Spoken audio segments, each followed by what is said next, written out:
Hall of Famer Isaiah Thomas. We have the president and coach of the Los Angeles Clippers, Doc Rivers, joining us here. Doc, thanks for joining us, man. Thank you. Always great to see you. And always nice to be next to him. I don't know about you, Greg, but I've known him for a long time. I'm from Minneapolis. Y'all are from Chicago, so you got that thing going on. But Spencer Hawes, according to reports, has agreed to terms with your Clippers. I know the Portland Trailblazers were in it to try to get him as well. That seems like a really good get for your Clipper team. Yeah, I can't say anything about it, but it would be a terrific get for us. Let me put it that way.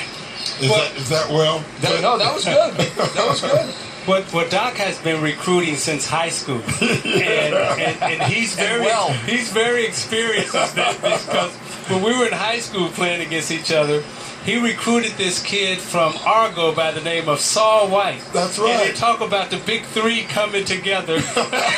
Doc was the originator of the Big Three. Yeah. He, Ricky Wilson, and Saul White. Well, we're not a band. You know, it's different levels. In high school, you were just begging. Now you beg with cash, and that's not all bad.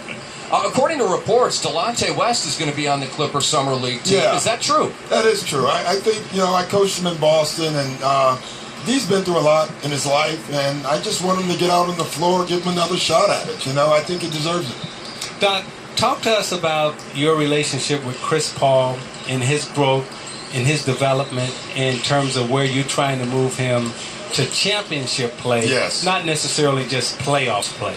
Yeah, listen, Chris he was good before I got there, so I can't take any credit for that. He's just a great player. He's a competitive player.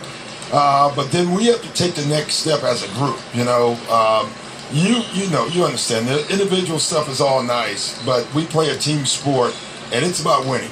That's why we play. That's why the guys lace them up.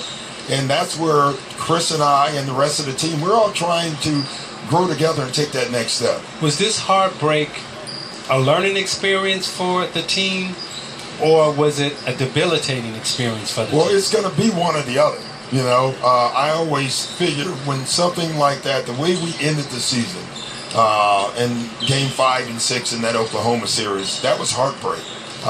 But you learn from that. You've been through that as a player. I've been through that as a player. You can go only one way or two ways. I can tell you this. The next day after the season, I'm sitting in my office, and I look out on the floor, and Chris Paul's on the floor. That's telling me that that's a learning experience for him, and he wants to come back and be better.